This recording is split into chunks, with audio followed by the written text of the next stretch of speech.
एक बार आयुर्वेद के बहुत बड़े ज्ञाता एक नगर में उपदेश देने आए हुए थे। गुरुवर अपना उपदेश शुरू करते हुए कहते हैं कि बच्चों, आज मैं आपको एक ऐसे चमत्कारी पत्थर के बारे में बताने वाला हूँ जो कि बहुत ही सस्ती, बहुत आसानी से मिलने वाली और बहुत ही काम की चीज है, जिसका अगर आप प्रयोग करना शुरू कर देते हैं तो आप 72 से भी अधिक बीमारियों से खुद को बचा सकते हो। और उस चमत्कारिक पत्थर का नाम है फिटकरी।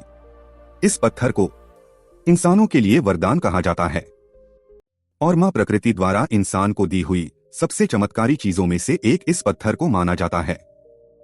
और कई जगह इसकी तुलना संजीवनी बूटी से भी की जाती है। कई लोग आज भी इसका प्रयोग करते हैं, लेकिन आज के आधुनिकता के चलते प्राचीन काल की इन चीजों के बारे में लोग जानते ही नहीं हैं। इसलिए आज मैं आप सभी को इसके कई फायदों के बारे में बताऊंगा, जिसे जानकर आप हैरान हो जाएंगे। और साथ ही अंत में मैं आपको इससे बनने वाली एक ऐसी औषधि के बारे में भी बताऊंगा जिससे आपके स्वास्थ्य में आपको बहुत लाभ मिलेंगे। इसलिए आप सभी मेरी बातों को अंत तक ध्यान से सुने और समझे, क्योंकि आधा अधूरा ज्ञान जहर के समान होता है। मित्रों, इससे पहले कि आप वीडियो में खो जाएं, चैनल को सब्सक्राइब और वीडियो को लाइक करना ना भूलें। फिर गुरु कहते हैं, बच्चों, फिटकरी एक रंगहीन रासायनिक पदार्थ है जो एक क्रिस्टल या बर्फ के टुकड़े की तरह होता है।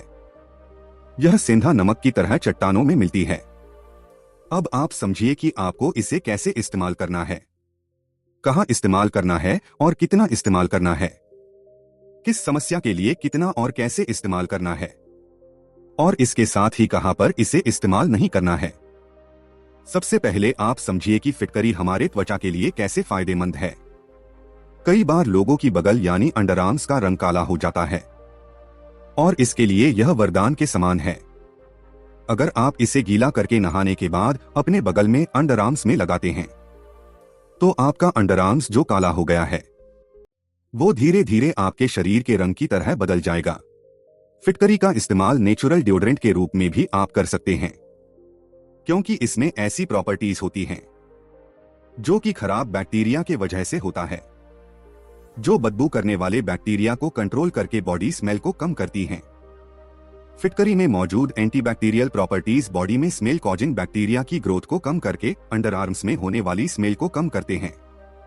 फिटकरी माइल्ड एस्ट्रिजेंट का भी काम करता है, जिससे अंडरआर्म्स में मौजूद स्किन टाइट हो जाती है और पोर्स का साइज भी कम हो जाता है। इसके साथ ही फिटकरी का एस्ट्रिजेंट नेचर एक्सेसिव स्वेटिंग यानी ज्यादा पसीना आने की समस्या को भी कंट्रोल करता है। फिटकरी आर्टिफिशियल एंटीपर्स्पिरेंट की जगह नेचुरल एंटीपर्स्पिरेंट का काम करता है। कुछ लोगों को मार्केट में मौजूद डिओड्रेंट जो कि केमिकल से बने होते हैं, उससे स्किन इरिटेशन होने लगती है, यानी उन्हें खुजली होने लगती है। इसलिए उसके बजाय आप फिटकरी का इस्तेमाल कर सकते हैं। हालांकि फिटकरी को रोज के बजाय हर दूसरे दिन इस्तेमाल करना चाहिए। इसके लिए आप फिटकरी को नहाने के पानी में मिलाकर प्रयोग कर सकते हैं, या फिर फिटकरी को गीला करके अपने अंडरआर्म्स में भी लगा सकते हैं। दोस्तों, अगर आपने भी कभी इसे डिओडोरेंट की तरह इस्तेमाल किया हो तो कमेंट करके जरूर बताएं।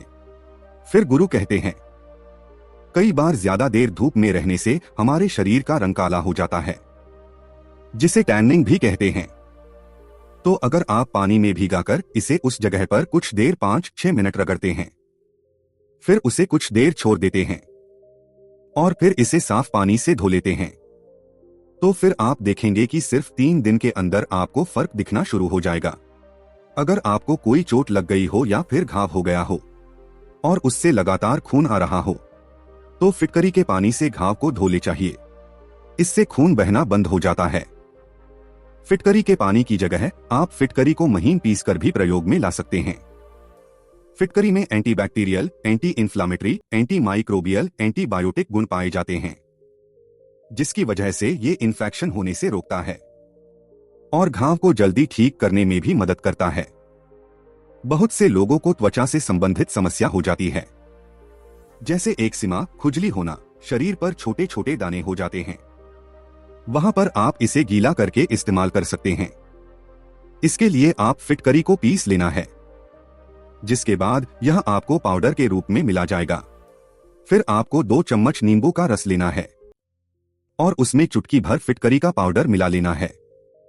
फिर इसे आपको उस जगह पर लगाना है जहां आपको खुजली हो रही है और इसे 10 मिनट छोड़ देना है। जब ये सूख जाए फिर इसे साफ पानी से धो लेना है।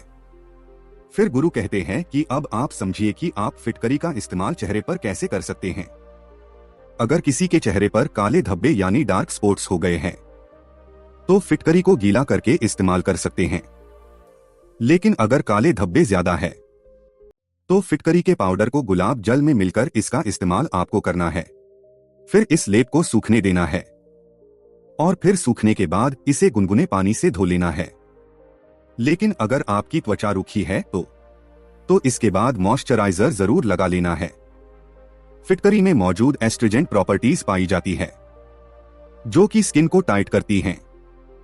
बच्चों, आपको एक बात का ध्यान रखना है कि इसे हफ्ते में 2 बार से ज्यादा इस्तेमाल नहीं करना है और इस बात का भी ध्यान रखना है कि आपकी आंखों में इसका पानी नहीं जाना चाहिए। फिटकरी का इस्तेमाल आप अपने कील मुहासों के लिए भी कर सकते हैं। इसके लिए आपको 1 चम्मच मुल्तानी मिट्टी लेना है। फिर उसमें 1/4 चम्मच फिटकरी के पाउडर को मिला लेना है और फिर उसमें थोड़ा सा दूध डालकर एक पेस्ट बना लेना है। फिर उस पेस्ट को अपने चेहरे पर लगा लेना है और उसे 15 मिनट रहने देना है। उसके गुनगुने पानी से इसको धो लेना है। इस तरह इसे हफ्ते में बस 1 बार ही प्रयोग करना है। इसे आप दाढ़ी बनाने के बाद भी इस्तेमाल कर सकते हैं। कई बार लोगों को ब्लैक हेड्स की समस्या हो जाती है।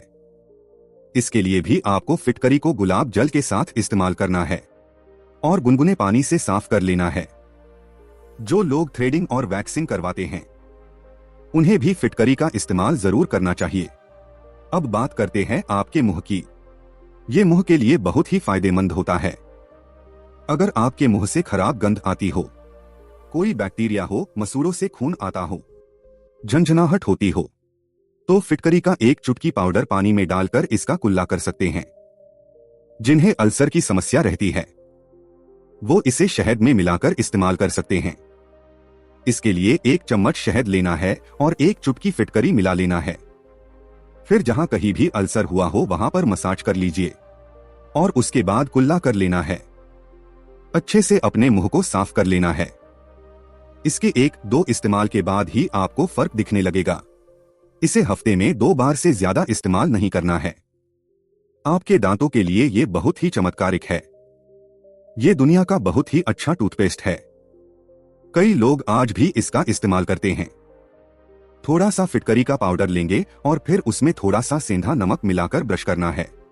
अगर इस तरह से आपको सूखा सूखा लगता है मुंह, तो आप इसे हमेशा इस्तेमाल करने वाले टूथपेस्ट के ऊपर 1 चुटकी फिटकरी डालकर भी इस्तेमाल कर सकते हैं। बच्चों, कई बार हमारे दांतों में कीड़े लग जाते हैं। अगर आप फिटकरी का कुल्ला करते हैं तो आपके दांतों में कीड़े कभी नहीं लगेंगे और अगर लग भी गए हैं तो आपको धीरे धीरे आराम हो जाएगा और आपके दांतों के दर्द में भी आराम हो जाएगा। बच्चों, फिटकरी आपके एड़ियों के लिए वरदान है। बहुत से लोगों की एड़ियां फट जाती है। इसके लिए आप एड़ियों को स्क्रबर से साफ कीजिए और फिर फिटकरी के टुकड़े को एड़ियों पर रगड़िए और फिर इसे अच्छे से साफ कर लीजिए। अगर आपकी एड़ियां ज्यादा फटी है तो इसे गुलाब जल के साथ इसका पेस्ट बनाइए और एड़ियों पर लगा लीजिए। कुछ देर रहने के बाद इसे अच्छे से साफ कर लीजिए। अब बात करते हैं बालों की।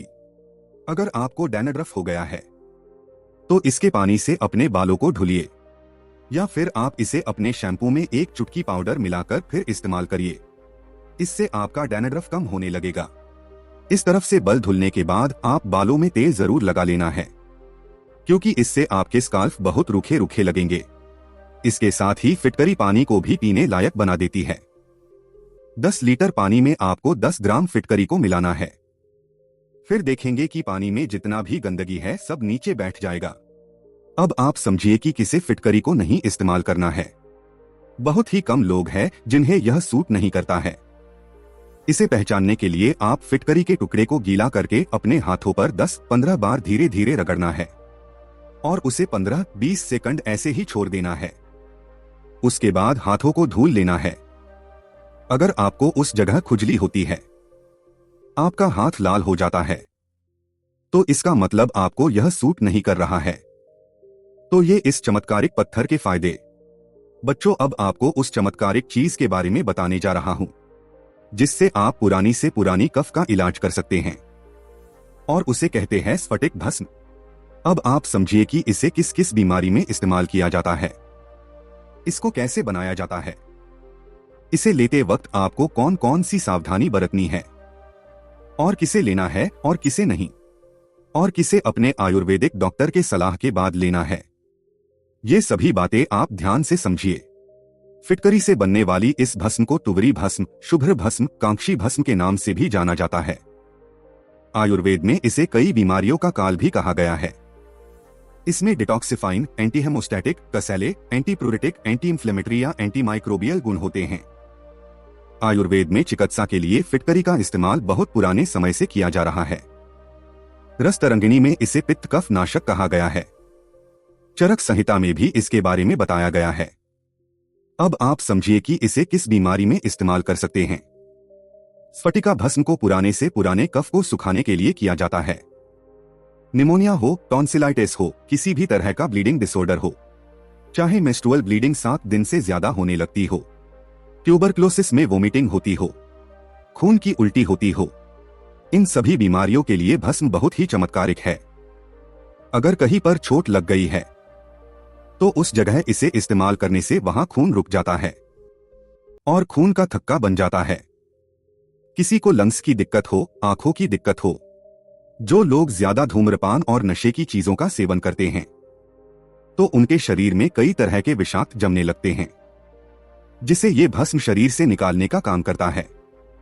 क्रॉनिक डायरिया हो, पेट में दर्द हो, माउथ अल्सर हो, किसी भी तरह के स्टमक अल्सर हो, लिवर से जुड़ी कोई समस्या हो, पाइल्स हो, कॉन्स्टिपेशन हो, मलेरिया फीवर में ये भस्म काफी उपयोगी होती है। ये आपके खून को साफ करने में बहुत मदद करता है। इसे रक्त निवारण औषधि। अब आप समझिए इसे बनाना कैसे है। स्फटिक भस्म बनाने के लिए सबसे पहले फिटकरी के टुकड़े को ले लेना है, फिर इसे अच्छे से धो लेना है। इसके बाद इसे साफ कपड़े से पोंछ लेना है। अब फिटकरी को तोड़कर या पीसकर एक लोहे के कड़ाही में डाल देना है, और अब इसे तब तक गर्म करना है जब तक कि इसका मॉइस्चर खत्म ना हो जाए। इसे हिलाना नहीं है बिल्कुल भी। जब मॉइस्चर खत्म हो जाए तब गैस बंद कर देना है और इसे ठंडा होने देना है। जब ये ठंडा हो जाए तब इसे बिल्कुल बारीक पीस लेना है। उसके इसे किसी एयर टाइट कांच के डिब्बे में रख देना है। तो इस तरह हमारी स्फटिका भस्म बनकर तैयार हो जाती है। अगर आप घर पर नहीं बनाना चाहते तो बाजार से भी खरीद सकते हैं, लेकिन आपको एक बात का ध्यान जरूर रखना है। इसे लेने से पहले अपने आयुर्वेदिक डॉक्टर से जरूर एक बार पूछ ले। फिर गुरु कहते हैं कि बच्चों, अब आप समझिए कि इसे कितनी मात्रा में लेना है।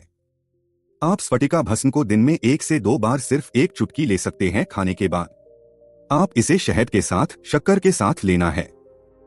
बच्चों, आपको एक बात का और ध्यान रखना चाहिए कि आप इसका सेवन ज्यादा लंबे समय तक ना करें। बच्चों, अब आप समझिए कि आपको इसे किन किन बीमारी में इस्तेमाल करना है। पहला, अगर आपको कॉन्स्टिपेशन है, ओवर ब्लीडिंग है या यूरिनरी ट्रैक इन्फेक्शन है तो इसके लिए आपको एक केला लेना है और बीच में से काट लेना है, और फिर एक चुटकी भस्म केले के बीच में लगा लेना है और खा लेना है।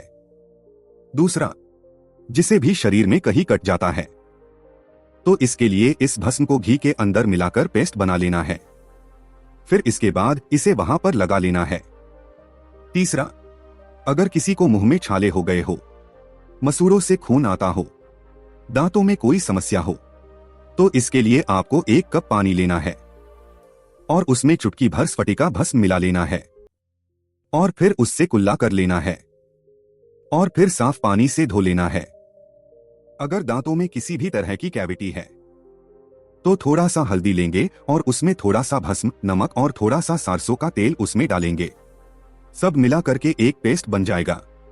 फिर इससे रात को सोने से पहले मंजन कर लेना है और मुंह साफ करके फिर सो जाना है।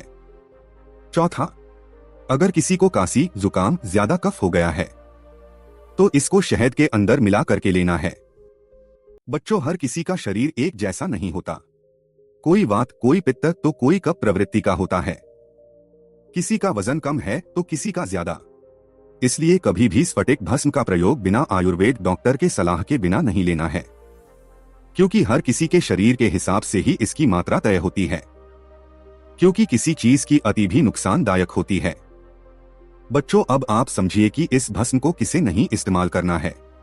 जो महिलाएं गर्भवती है उन्हें इसका प्रयोग नहीं करना है। जो माताएं बच्चों को दूध पिला रही है उन्हें भी इसका प्रयोग नहीं करना है। जिन्हें भी एलर्जी रहती है उन्हें भी इसका इस्तेमाल नहीं करना है। अगर किसी को किडनी की कोई समस्या है तो उन्हें बिल्कुल भी इसका प्रयोग नहीं करना है।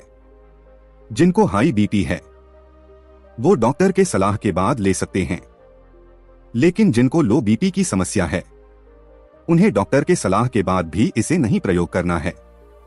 जो भी लोग धूम्रपान करते हैं, नशीली चीजों का सेवन करते हैं, उन्हें भी इसका प्रयोग नहीं करना है। जिन लोगों को हार्ट से संबंधित समस्या है उन्हें भी इसका प्रयोग नहीं करना है। बच्चों, अगर आप मेरी बताई हुई बातों को ध्यान में रखेंगे तो ये चमत्कारिक भस्म आपके बहुत काम आएगी। फिर गुरु इतना कहकर ध्यान अवस्था में चले में गए और सभी उन्हें प्रणाम करके अपने घर चले गए। दोस्तों, आशा करता हूँ आज की यह वीडियो आपको जरूर पसंद आई होगी। मिलते हैं अगली वीडियो में एक नए विषय के साथ। धन्यवाद।